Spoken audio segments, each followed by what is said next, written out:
like this. And then we can do this at night too, because it's a fire pit. So we can fucking keep it lit and do like the fireside chat. Dude, it's fucking badass. I love it. I'm actually really glad that things are going the way they're going, Give it another minute. Let's see if anybody comes in.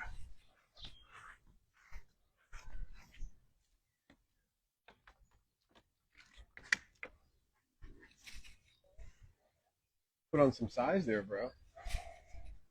I was getting skinny, bud. Like, I was getting super skinny. I was trying to keep my weight down. So here's what I was doing. I was trying to linger around like 165 to make my cut to 145 easier. Mm-hmm. But I was making my life harder. Yeah. Like, and then I'm at this like half cut constantly where I can't put on muscle. I'm always tired of training. And then I'm looking at the pros and I'm like, they're walking around 185, 190, cutting to 145. What the fuck am I doing? Yeah. Let me eat and train properly. So yeah, I'm getting bigger. I'm lifting. I need to stop lifting for hypertrophy though, because it doesn't coincide with training. Every time I get injured. So yeah, but I needed to put a little more size on for summer. You know what's funny? The calisthenics is something that it's like when you're consistent with that, the weight stays on point, and the muscle for like boxing. Absolutely. It's like it's tight because it's just before you. Yeah, you get loose, man. That's when you get that real strength, that Greek god strength. All right, what's up, everybody? We're here at the Recovery RoundTable Podcast. We're closing up June, Men's Mental Health Month. I got a special guest here, Rob Evers. So we're going to talk about a lot of the issues that men are going through. Rob's been through a lot of the same issues I have. He is a counselor at a local spot here. And I'm going to hand it over to Rob right now. He's going to tell you a little bit about himself, and then we're going to get into everything.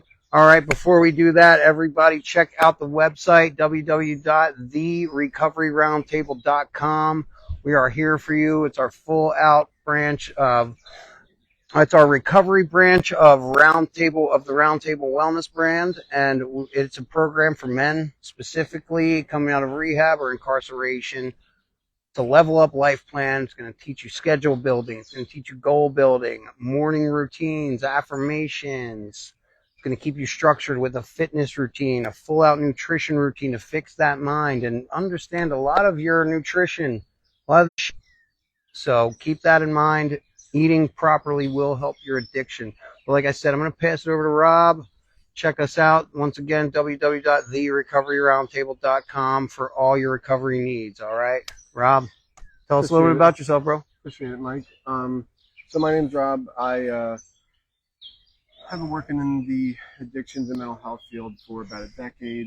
I got a history myself with substances and struggled as a youth with just getting in trouble, and like a lot of young men, kind of lost, angry, frustrated, pissed off. I grew up kind of like in the punk rock scene when I was younger, so going to punk shows, skating, riding BMX, and just getting into like hooligan shit really. But I, like a lot of guys, I learned the hard way, that like the best way. Keep doing these things, it really is jails, institutions, and death. And luckily I haven't had to serve like time, so I'm grateful for that. But it's something that even now at this chapter of my life, I'm still paying for things that's 15 years old. You know what I mean? And it's something that I run groups and I work with a lot of guys that are coming out of incarceration or coming out of hospitals and rehabs and stuff like that. And it's kind of one of the hardest things, I think, for somebody to have the discipline of like, all right, I'm not going to get high. I'm not going to be like breaking the law. I'm going to try to be a productive member of society, or I want to be back in my family's life. But you're still dealing with all these emotional things. You're still dealing with all this weight of, well, how do I talk about this stuff? If I say this, am I going to come off too angry? Am I going to come off too aggressive? Am I going to sound like I'm on some nut shit and people are going to think I need to be committed? Like, I deal with a lot of times guys struggling with how do they have a space. And that's a very real thing. Yeah. Especially somebody coming off of drugs or incarceration, people are going to draw conclusions and assume you're implying things. Yeah, it's it's funny in like the mental health and addictions field, we talk about having to assess things, right? Like what is the real risk? You have to assess like threat to self and others. And, as professionals we have to follow this duty to warn principle from our code of ethics. And like I agree, but at the same time I've also understood that you have to understand the background, the culture, like the mindset of certain people. And there's certain times that if you grew up certain ways, somebody expressing certain things doesn't always mean that they're going to do this thing, but they might have grown up in a family where they just yelled at the dinner table. So they don't think anything of like yelling at somebody when they're having a conversation. Yes. That doesn't always mean that that person at their core is aggressive, but that might have been something that they're conditioned to. So a lot of times, something that I've recognized that's really important when somebody's coming off drugs and, kind of really trying to deal with the deeper layers of their mental health is how do I learn to communicate stuff and how do I learn how to be this way where the stuff that maybe worked on the street or the stuff that maybe worked like in my household doesn't always translate to the rest of the world, and it's hard because our culture's ingrained in us and we don't even ask for it. We don't ask to be born into the family that we're born into. We don't ask to be born the color that we are. And everybody's got their own, everybody's in their own movie. Yeah. Everybody's the main character in their own movie. The funny thing is you don't even know that until you're already in the role. Yeah. You know what I mean? So it's like, and I say this as somebody that, I'm, closer to 40 now, and there's the Carl Jung quote, life doesn't start until 40. Up until then, you're just doing research. And I really feel like that. There's times where I thought I had shit figured out at like 25. You know what I mean? And then you're like, well, I'm an adult now. You know what I mean? And then you're like, man, I had no clue the things that I know now. And I think a couple things there. One, yes, when we were 25, God, you thought you were smart and you were so stupid. Two, it is one thing though. Some of us did grow and get smarter, but I do remember being young thinking, wow, these adults are smart. And now I'm an adult, I'm like, these people are kind of dumb. It's funny. I just actually had this conversation with my brother, and then I had a similar conversation with my parents of like, and I'm not trying to throw any negativity on like my parents or stuff like that, but it's like my brother's a young dad and has another one on the way, and seeing how my dad is as a grandfather is different than how he was as a dad. Of course, he's a different man. Not that he was bad, but it was like, you just seen, you're like, he never was like that with us. Yeah, right? he's a different man but now. You don't know what you don't know. Yeah, exactly. And I was saying to my my parents, I'm like, because not that I was trying to criticize how they were raised, but I was like, but everybody's doing the best that they think they can at the time. You know what I mean? And that's a thing that comes up with a lot of stuff in recovery circles. It's why personally I'm not a 12-step guy, which I will take all the flack for that. But, sometimes what I think happens... We're holding strong over here with that one, dude.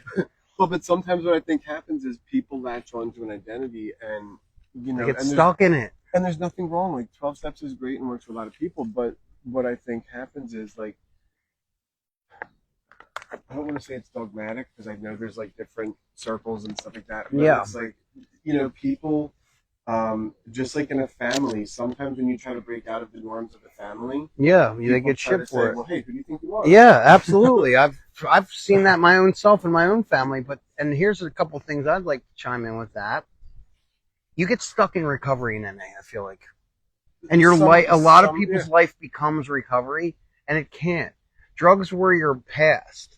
And you fucked up and you lived in a degenerate lifestyle, and that's got to stay in your past. You don't need to go and relive it.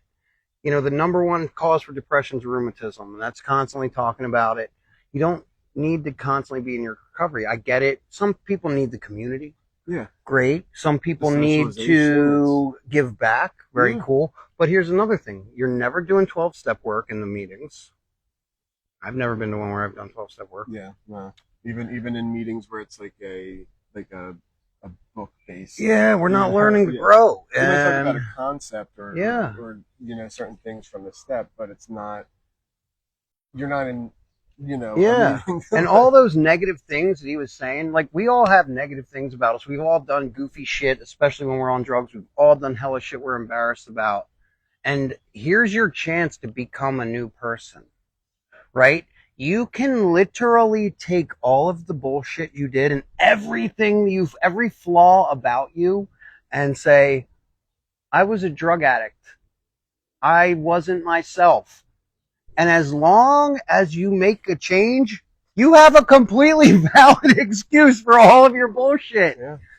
Become a new person. Become the person you always dreamed about doing, because you got a clean slate, dude. You've literally been given a gift.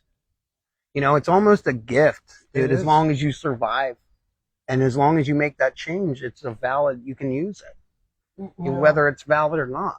It's funny hearing you say that. It's like I've definitely had to come to this place of gratitude in a lot of things in my life. And even when you have losses, even when you have failures, even when there's things that don't go your way, I've learned at this stage of my life to have gratitude for those things, because they teach you sometimes more than the wins.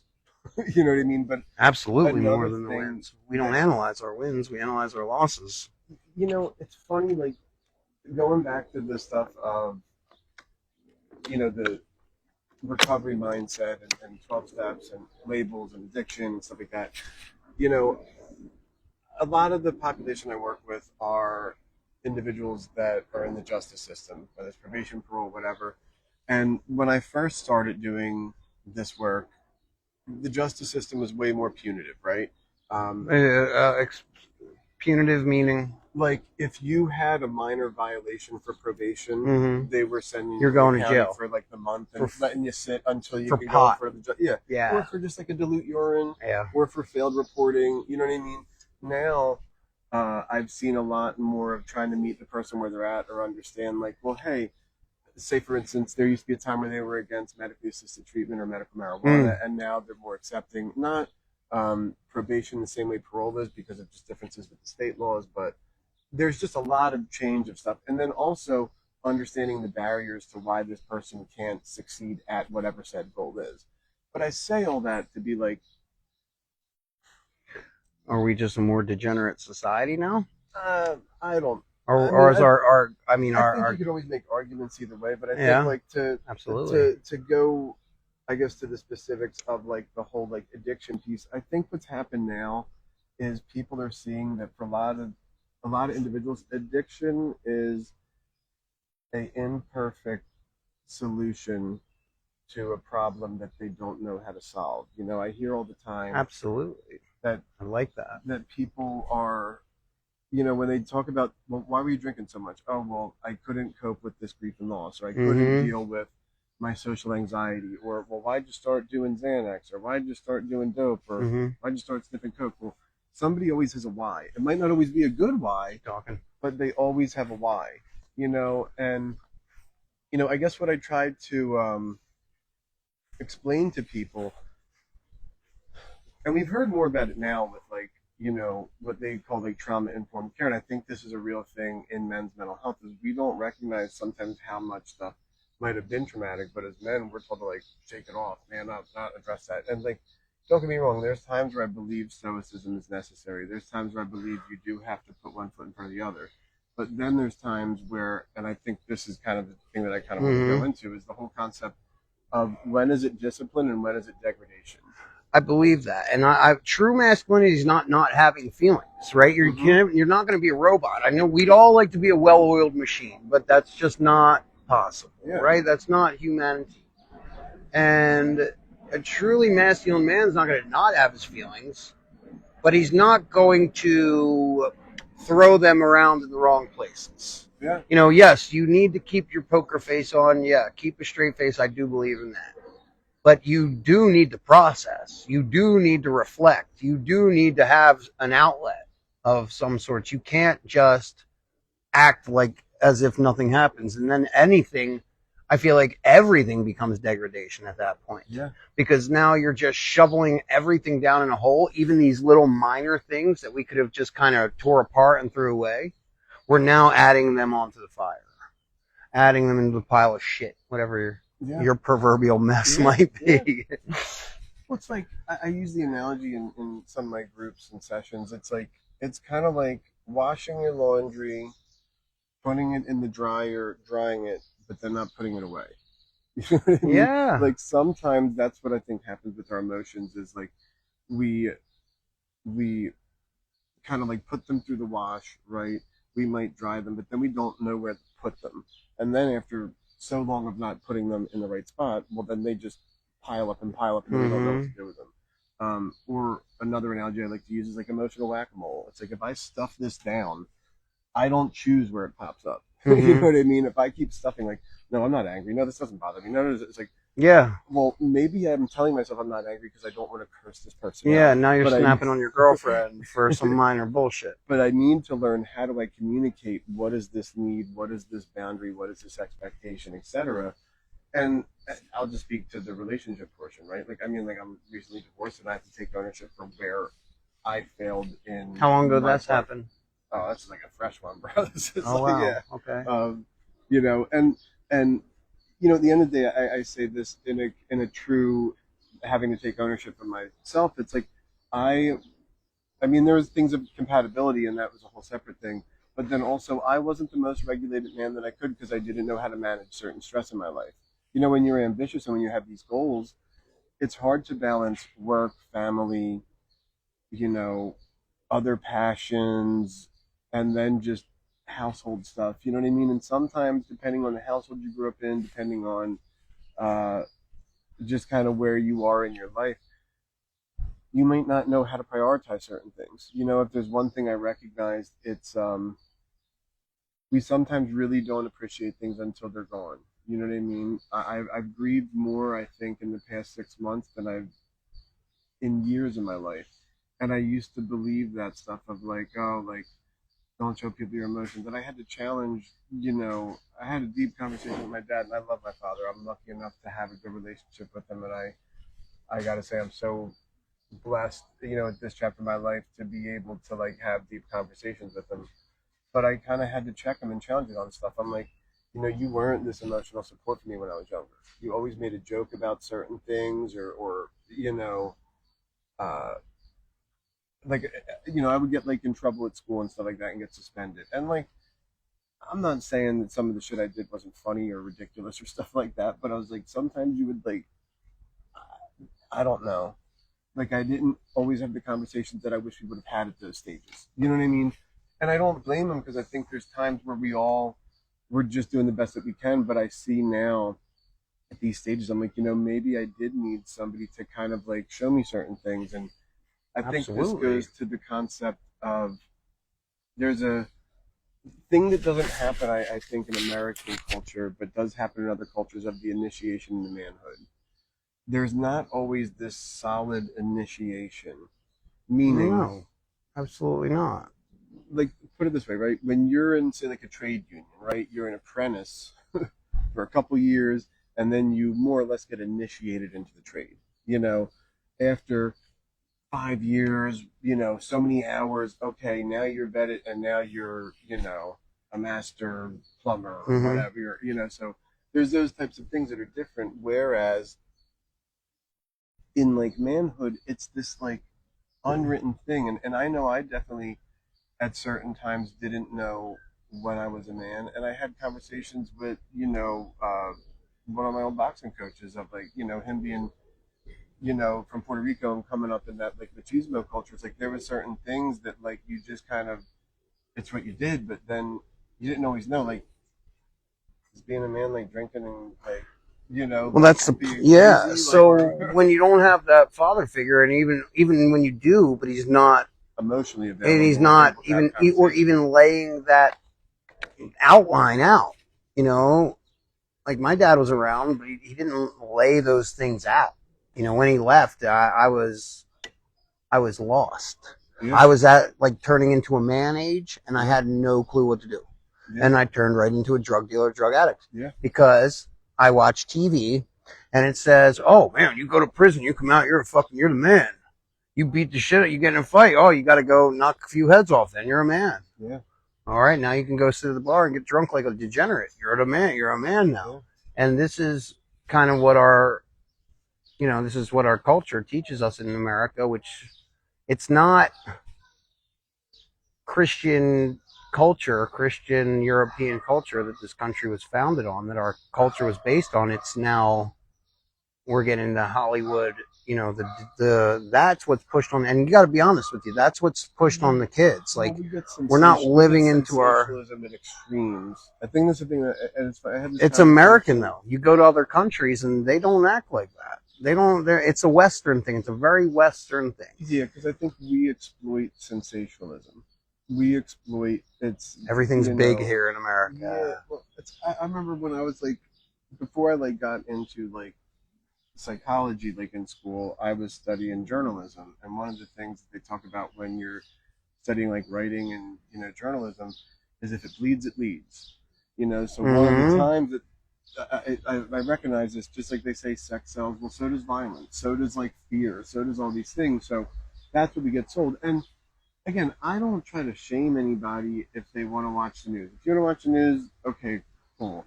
But I always like just remind people, they consider the source. This isn't Walter Cronkite, you know what I mean, giving you like the straight facts. This is like, well, this person's giving you their opinion of the situation, which then is, filtered through whatever like corporate interest or advertising and stuff like that. And again, at this stage, I don't know if there's any avoiding. I'm not shaming anyone for it, but ask yourself one thing. If I lied to you 10 times over, are you going to believe the next thing that comes out of my mouth? Absolutely not. So why are you listening to the news? Okay? It's funny because I think it's like, it's really, having a good filter for those things. But just like, you'll never know. Well, I think that's the whole thing of like knowledge is everybody's sense of filtering is going to change over time. Just like as men, like we've adapted our views of what a man was at different chapters of our life. You know what I mean? What I thought a man was at like 13 was different than 18, was different than 25, was different than 30, was different than, yeah. That's kind of like what, yes and no. I can see kind of where you're saying that, but I don't see the conflation. I see that's kind of a thought of the future. That's a made-up construct we have in our mind. The news is telling us truth about daily activities going on in our world, and they're openly, blatantly lying. Yeah. That's kind of where I see, and it's like, what do you filter? Because you'd never, how can you tell? How can you tell when somebody's being treacherous? You can't. Especially when it's under the guise of it's safety for you. And we're getting off topic there, like way, way off topic, but okay, let's get back to, I mean, well, speaking to like the emotional vulnerability part, one of the things that I think is hard, and this is something that like I needed to, from conversations that I've had with other guys and, my father and, my brother and just some of my community, it's like, there's this weird thing of, you're told more so now to be emotionally vulnerable. And, there's certain times where I didn't know how to do that. You know what I mean? Like, I didn't know how to do that. I come from like an Irish Italian background from South Philly and, grew up here in South Jersey, but it's like, I'm kind of conditioned to like, don't tell people what you think or feel and stuff like that. There's such a fine line with that. And I could understand, I mean, how do you draw that line? Well, I think it took me a while to actually understand the truth of it, which is there's one thing to being emotionally vulnerable, but then the other layer of it is being emotionally regulated. And I gotta be honest, that's something I'm working on in different chapters in my life, because I might be able to handle stress in this section, but not in this section. I might be able to deal with this, but not that. And part of, I think, like being a man is like learning how to take ownership and accountability from your mistakes, flaws, and shortcomings. And I'm just saying this for me. It's like at this chapter of my life, I know I can't blame anybody else for things going wrong. It's me. When things go wrong, I can't blame but my parents or school or this supervisor, this thing. Even if that is a part of the equation, I'm a fully conscious man that at this chapter of my life, I do know better. Now, I'm not trying to give somebody a pass if they're 21 years old or certain things like that, but I think you and I both know when you're young, you're just more impulsive. Absolutely. You know what I mean? Doesn't make it right, but yeah. And that's where it's like, again, I'm paying for a lot of things that I did in my youth that, it is what it is. But like, I learned the hard way. This is part of the accountability. And this is exactly why we're here, so that you don't have to. Yeah. But I want to bring this to this topic of like, so for instance, like, while recovery and like stopping being around others that were getting high and others that were involved in criminal activities and just negative, like kind of like lifestyles is important. So much of it for me was actually finding like an outlet. I played music and that was like an outlet, but it didn't touch some of the other needs I had, and that's where kind of like the fitness and the exercise like routine, I will say, was very central to me. Another aspect of it, and we were talking about this just a little bit before, is like the nutrition part. Just like coming off of drugs, right? It took me a little while to realize sugar is like the first drug that everybody gets addicted to. It hits anybody out there. You see how kids go crazy, going crazy over cupcakes and shit. They're coming down off cocaine for the first time. It's literally hitting all of the same places in the brain. And the fact of the matter is the body doesn't understand that. Yeah. The body doesn't say, oh, this is just sugar. The body just sees stimulation over stimulation. And yeah, cocaine's stronger, but it's doing the same exact thing. Hence, why I like to preach on here. When you eat like shit, you're kind of prolonging your addiction. Yeah. You're feeding that demon that's barely alive, that parasite now. It was this big badass demon and you've shrunk him down to this, but you're still giving him crumbs. It's like choosing comfort over like the stuff that you should do. Absolutely. And that's what happens, I think, in addiction is somebody knows after a while that this drug, whatever it might be, isn't good for me anymore. But they're either so afraid of life without it, you know what I mean? Or they're so afraid to face themselves of like, how do I then have to cope with these things, that it's really just difficult. But going back to the sugar thing, and I really was talking about this in the gym earlier with somebody, hold on, these two flies are... They're fucking... Yeah. Yeah, it's right. It's mating season, y'all. Literally just distracted. Let's go. I saw it too. It's so funny that you saw that because I just saw it. I was like, should I say something about this? This is really happening right here. Yeah. And then God has nothing left. Gotta love it, man. But I was just saying this to somebody at the gym. Sugar in the brain is dementia. Sugar in the blood is diabetes. Yeah, absolutely. Sugar in the bones is inflammation. So it's like a lot of these sugar in the bloodstream is clogged arteries. It's the cause, or connected to the cause of all these diseases. Everything, and sugar is what feeds cancer. Yeah, and it's something that I was having this conversation with my dad. He's got to get a hip surgery. He's got to get all these things done, and he's now recognizing. After me putting out stuff, I was like, I think I make some of these changes. But I say that to be like, everybody's dealing with relative things in their recovery, right? And when I say recovery, you might have stopped doing drugs, but maybe you're trying to be a better dad. Maybe you're trying to be a better coworker. Maybe you're trying to be a better boyfriend, right? When I talk about recovery, and I've said this, like... Yeah. You've got to recover your life. Yeah. You can't just get off drugs. Yeah. You can't just get off drugs. You've got to recover yourself. You've been through hell. You put yourself through hell. Then you were at your fucking weakest. You were bruised, battered, and broken, mind, body, and soul, and you beat the devil himself. Now you're gonna let these little demons beat you, right? These little weak little demons, while you're now at your strongest. You gotta really rebuild. And like I said, this is what I said earlier, even with the whole character traits thing, this is a time to become anew. Rebuild yourself and recover yourself in every way possible, man. This is your chance. You know what's interesting? I just had a like session where somebody did this thing, and it's called art therapy, and I've had them before. For those that don't know, it's not like art, like making art. If anybody's familiar with EMDR, I desensitive. I'm going to butcher it. Tell them about it, yeah. EMDR is basically something where they use bilateral stimulation to stimulate both hemispheres of the brain to help people work through trauma or work through things that are limiting them. But art therapy is somewhat similar, and they use something to do bilateral stimulation. And one of the things that comes up in the imagery when they're doing that is they talk about that you have this for lack of a better term, like angel and devil on your shoulder. Yeah, right? absolutely. The angel is the one that's telling you, hey, this is the ideal of what you should do. And then the devil, they actually, in the one script, they use something called the mischievous little liar, right? Mm. The mischievous little liar is the one that basically tells you to act on your impulse principles or the negative like parts.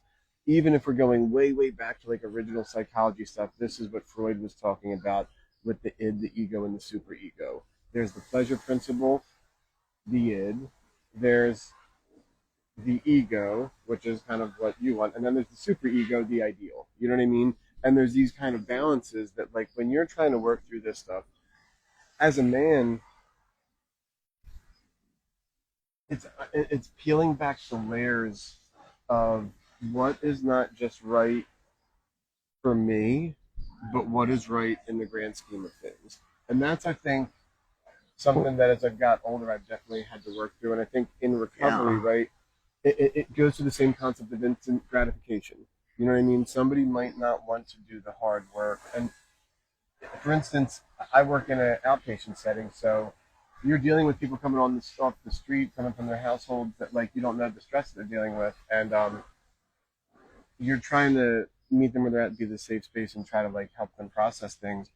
But it's something where you have to always keep in balance that specifically to men's mental health, like somebody might have a bad day and might say certain things or be a little dysregulated, but that doesn't mean that they can't regulate. That doesn't mean that they can't get better. That doesn't mean that they can't recover. Well, in fresh recovery, yeah. Yeah, I mean, that's always, and that's something like that, yeah, that needs to be worked on, of course. And I know it always comes back to masculinity. It really does, because a truly honorable and masculine man is going to, in our DNA, we want to protect and provide for the people around us. So you need to stop just thinking about you and your impulses, and that's it. As soon once you start doing that, you will stop thinking about your impulses, because before you commit to an act or commit to opening your mouth, you're going to think about, is this the best for the people around me? And how I do that, I always try to either think, I really believe that God is always watching, and or someone that I truly love and respect is always watching. I try to act as if someone I love and respect is always there, and that keeps me from acting like a degenerate. Yeah, I mean, me personally, like, I believe that like we are gonna have to answer for the things that we do in this life. You know what I mean? And I do believe that you can't outrun your karma. And I've definitely felt that in my life, tenfold, But at the same time, I think when you take ownership and when you can grow from it, I've always grown stronger. You know what I mean? I can say that there's times where, like, after overdoses, injuries, legal situations, I rarely make the same mistake twice. You know what I mean? Like, just like sparring. It's like, oh, you caught me with that. Well, your coach is telling you, hey, you're not bringing your hand back, you're getting jabbed. Well, I either got to judge my distance or keep that hand glued to my beard. You know what I mean? Like, there's all those things that you start to make adjustments as life goes on. But I think the other part of it is like having true self-compassion. I think the thing that I noticed in different chapters of my life and now is different as at this stage is I don't want to say like self-hate and spite drove me through things, but like it did at a point, and then I recognized that there was a limit to that, and I needed to have more self-compassion, and I think that goes to integrating the more mature masculinity at certain stages instead of just like denying what our feelings or emotions are and being like, well, I'm I'm projecting my insecurities or my frustrations or anger and stuff like that versus okay, like how do I have more self compassion? Say, you know what, you didn't know that then, but now you know that, so you have to take action. You have to do this thing differently. You got to let go of hate, though. It is a hard thing to let go of because hate and anger, it will stop you. Sometimes it will put a ceiling on your growth as a man. I've had this conversation. It was actually with a female client, but she identified that, you know what her drug of choice was? Anger. It's her comfort zone. It's a safe space. You know, and I recognize that as something growing up that if you don't know how to communicate, but you know how to like scream or do That's your something crazy. communication. Well, it's like that's what you default to. Yeah. But then it's like, how do you kind of get better? Just like, when you're raising a dog, right? Regardless of how that dog was, brought up, you can break some of those behaviors. You know what I Break mean? them all. What's one of the things that is consistent with breaking a behavior in certain things with dogs? Consistency. Consistency and love. Absolutely. The dog has to have love and trust from its owner to believe that it's acting in its best interest. And I think it's the same stuff for us as men. I think the hard thing is, and this is, I think, the sell for Recovery Roundtable, is you do need a mentor. You do need somebody to guide you. You do need somebody to kind of say, hey, I'm kind of lost. And that's something that, I'll be completely honest, I felt insecure about doing that because I'm like, I'm going to ask another guy to like give me direction. You know how many men I've had in groups or sessions tell me, so you want me to like go up to this other guy and ask him certain things? But just like in the gym, right? How do you learn how to do a technique or certain things? You learn, you ask, so, man. How do you get your hip to open up like that to turn that kick over? Or how do you like really extend on that? People want to teach. They want to teach. They get excited about it. So, it's rare that you're going to come across a dickhead that doesn't want to teach you. And, the exception doesn't make the rule. Trust me. There are those very few and far between exceptions. But 9 times out of 10, they're not people you want to learn from. They're usually people who cheated to get where they're at. Mm-hmm. The men who have grown and the men who are on the path to greatness want to bring other men up with them. Yep. They don't claw at the top to bring people down. They rise together. So yeah, the men that you want to talk, if you do come across somebody like that, boom, you made a mistake, on to the next one. Like, you can't quit. You can't just quit. You can't just quit. Yeah, things are going to be hard. And yeah, you have to ask for that help. It's so essential. And like you were saying earlier, everything needs to come from a place of love. I'll give this one to George Yanko, but I have 2 dogs, one in the dark and one in the light. Which one grows? Whichever one you feed. Very much. Mm-hmm. And everybody always says the one in the light. And why? It doesn't mean shit just because it's in the light. But if I beat the shit out of it or neglect it, it can be in the light all day. So that's it. You have that light and dark, just like you was saying earlier. There's the devil and the angel on your shoulder. That's your light and that's your dark. I don't care what you want to call it. If you want to be, religious or spiritual about it and call it your angel and your devil, or, psychological and call it whatever you want. But it is negative and positive, and it's very real. And we all have those voices inside of us. And just like he was saying with the negative, and we break bad habits with repetition, we need to change the way we talk to ourselves. Mm-hmm. So when you hear some negative shit in your head, when there's a negative frequency, you could be flying through the air and just go far happens to go through your frequency and you pick it up. You need to tell yourself, I don't talk like that anymore. We don't talk to ourselves like that anymore. And rephrase what you want to hear. And say it to yourself. Rethink it and repeat it. And this is how we can radically change the way our brain thinks and works so that we don't hate ourselves any longer. And as we're talking to ourselves differently, we're now accomplishing things and growing and building the body we want and accomplishing things and getting certifications and new jobs and promotions, and we're becoming socially the person we want. All of these things meld and build and build and build. In psychology, and a lot of people are probably familiar with like Maslow's hierarchy of needs, right? And at the base level, there's like safety and security. Is any of our audience familiar with Maslow's needs? Explain that. I would say look it up. One of the things about Abraham Maslow. Give a brief synopsis of what it would be. It's basically that there's these basic needs of like food, shelter, security, which is the basis, and then there's other layers, with the top being self-actualization.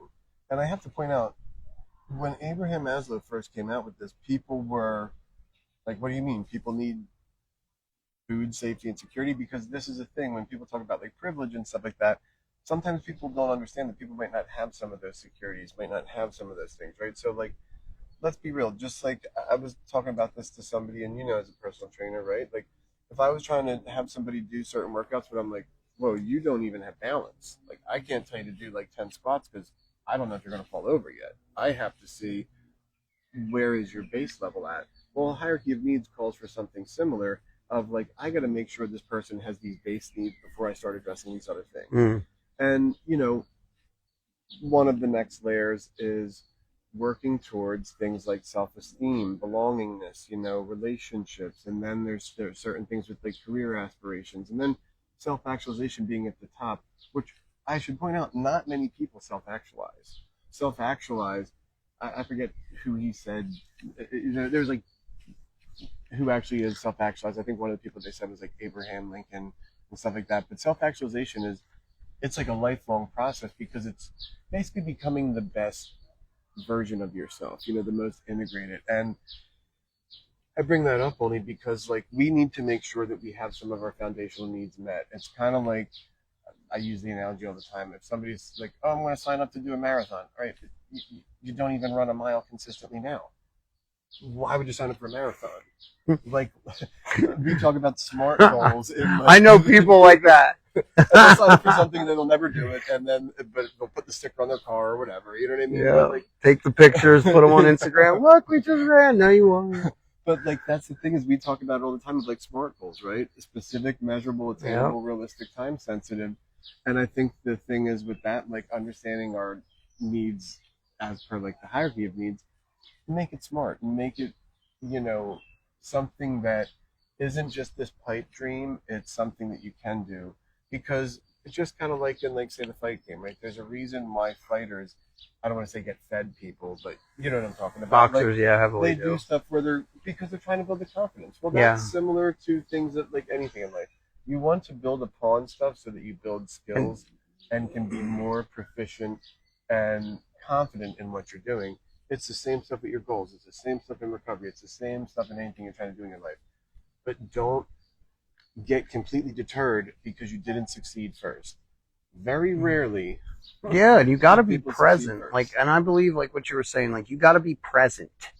You have to be in your present to be able to take care of that hierarchy, because you need to know what you need today and what you need to do to get that done today, right? And we also need to understand what our future goal is, and we need to know what the small steps are to get there. And give So yourself credit for those things while you're doing it. Absolutely. We have our baseline, what we need for today, and then we have what we want tomorrow. What's the step to get there? What's the next step that's going to get us a little closer to that? And now that's our next week's goal. That one step. Boom. Okay, we got there. Cool. Now let's figure out the next step. Your next step might be figuring out the next step. Yeah. You've got to research. You can't just look at life and say, I don't know this. The knowledge is out there. The internet's so vast. ChatGPT will teach you anything. It's there for you. You have no excuses anymore. You know, your father wasn't around. You got the raw shit end. You got dealt a bad deal that a lot of people have. And, you know, we've all had our negative and our positive. But the bottom line is you're here. And you're here now. And the past means nothing. Your old problems mean nothing. Just like if you're clean and you fuck up and you have a little relapse. You're not a junkie again. You're not in full-blown withdrawal. You're not needing to go to detox. You fucked up. You hit a road bump, a big one. Assess the damage, handle it, and move forward. And now we can see, all right, what did we do to make this happen? And we then eliminate said cause that got us into this relapse. Or how do we deal with, I wasn't fucking with my emotions, what we were talking about earlier. I wasn't regulating. Okay, let me reach out to Recovery Roundtable, find out, let's talk to somebody, find out how we can navigate this. Reach out to your, somebody local can help you if you're going to a local group, anything of that nature. You gotta look for support. You gotta look for guidance. Yeah. As much as everybody thinks that they could solve the problem on their own, very few. How has that worked for you so far? Right? But that's part of the humility that I think comes with the whole growth process, and I, shout out to Fuel Hunt. They're like one of my favorite clothing brands. I'm wearing the shorts. But, like they have all these sayings that stick with me, and it's like pain is a teacher, Absolutely. and it's a humbling teacher at that. But I've recognized from every single painful experience in my life, if I've avoided dealing with it, it's only prolonged it. You know what I mean? The more that I've actually said, this shit hurts, and whether it's me crying because of a loss, whether it's me having, physical injuries, dealing with stress, whatever, it's like once I've accepted and leaned into the pain, I've learned from it and either said, well, how do I not repeat that? How do I kind of like go further with this process? And it's funny for me, yoga has been like such an important part of that right now because like, I can push through certain workouts. I went for like a 15-mile bike ride after like squatting this morning. Like, I'm like, all right, cool, I'm good. And then like, I won't be able to like hold a pose. Yeah, dude, I'm good at yoga one week and I suck at it the next week. I'll Dude, be like, it's terrible. And then I'm like, why can I do this? And I'm watching like some girl that doesn't look like she's nearly as good at physical. I'm like, how's she doing this so easy? Good girls got that shit. Like, I don't know. Girls got balance, man. Guys don't have balance like that. But like as he was saying with the diving into, you got to dive into your issues. The deeper you dive into your bullshit, the more you're going to get out of it. And don't let pain and trauma make you bitter. Don't get bitter. These are life lessons. These are lessons, these are gifts from God to teach you how to get better at life. Okay? We grow. Pain is growth. Everything hurts. Growing pains, man. All right? It hurts when your teeth grow in. It hurts when your joints grow. It hurts when we're working out and you're building your muscles. So, yeah, pain is growth, and you've got to think like the ancient Chinese. They got it perfect with the yin and the yang. There's a little bit of light in the dark, and there's a little bit of dark in the light. And those morsels hidden in the midst are your best knowledge, is your most wisdom. And you really got to dive in to find that. You've got to look for that needle in the haystack. It's there. And man, you'll grow through these things. And not only will you gain the life lesson, but you will gain the appreciation and the gratitude to hold those higher levels in life and those higher values. It's funny you said the yin yang thing. It's like I remind myself of this all the time. Through the darkness comes the light. And I'm like deep into like Carl Jung, and there's this thing of the dark night of the soul, and like I've recognized that sometimes we go through that period of the dark night of the soul where like it seems like our whole world is collapsing, nothing makes sense, everything is like seems bad, but like that sometimes is just the preamble to this other thing. I'm a garden nerd, right? And one of the things that I saw that made me reframe it another way is, when you plant a seed, it's in damp, dark, it's like, smothered soil that doesn't get, it's smothered in the dark. And from there, guess what? From sunlight and more rain, you'll see a sprout. Then you'll see something coming up, and then next thing you know, you'll see this beautiful blossom. And it's like, those are just analogous to kind of what we go through in our life. It's like, I have more appreciation for things, and I don't mean to shit on anybody that hasn't, had negative stuff happen in their life. Like, that's great, and I wish you the best, truthfully. But it's like, I could say honestly that at this stage of my life, I have a lot of appreciation from all the mistakes I've made. Absolutely. You know what I mean? Absolutely. All those things are only going to make me have more appreciation for my physical ability, because they say like a sick person wants one thing, a healthy person wants 1,000 things. I at one point in time took my health for granted until you have certain injuries, until you have certain things going on. You're like, wow, I can't walk, or wow, I have this thing that I have to take this medication to get better from, or do this type of surgery or whatever. Like, those things humble you the same way that, like, from losses and for me, grief and loss is something that I talk about with a lot of my clients. You could go through the stages of grief, you know what I mean? But essentially, like, when you can integrate what that grief meant to you, you grieve something because you loved it. You know what I mean? You go through certain things because there's some type of attachment. And in the Buddhist philosophy, they talk about attachment is the root of all suffering, which is true. The other thing is, you can't avoid attachment. You can avoid these things. So the best thing is, how do you actually accept, learn, and grow and be the best version of yourself?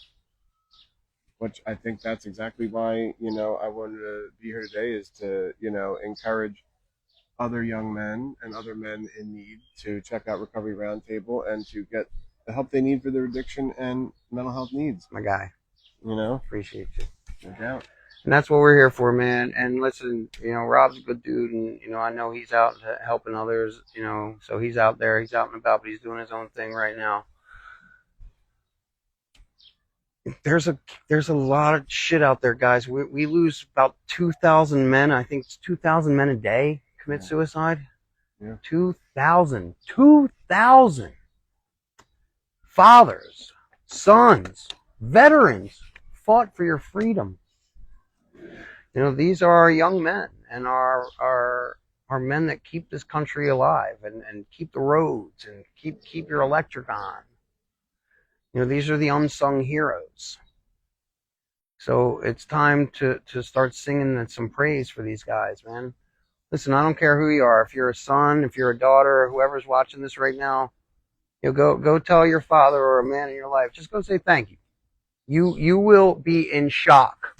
The graciousness you see on that man's face. And probably the surprise, because it doesn't happen very often. And, you can really change somebody's day, man, change somebody's week from just a simple gesture, especially from someone who doesn't get it too often. Passing on the positivity is so important that I could 100% recognize that. Absolutely. If you don't feel comfortable throwing out a compliment, give it a try sometimes. Dude, it goes a long way. People love that stuff, man. People love that stuff. And he talked about the plant analogy. A plant grows out of the soil and it also grows down into the soil. So it grows into its darkness, right? It goes into its darkness to sprout into the light. And then it grows all the way up to a big ass tree. But it has to dive into that darkness in order to get to the light. And I think that's all I got to say. Rob, you got anything else today? No, I just think I want to say thanks for having me on, and thanks for coming, brother. It's a pleasure. If anybody needs help, if anybody wants to talk about Jungian psychology and random theories on stuff, check me out at @RobEvers _wellness on Instagram. At this point, I'm still in the works of doing certain things with my stuff because I have to get through stuff. I have national boards, and then I'll be in another position. But I just want to say I'm grateful for everything I have in my life, and I'm glad to be here with you today. Appreciate you, brother. And like, man, I'm loving having you here. I love the philosophy and I love contemplating life. And right now, guys, both of us respond to all of our DMs. So feel free to reach out, man. Check out the website, Recovery Roundtable.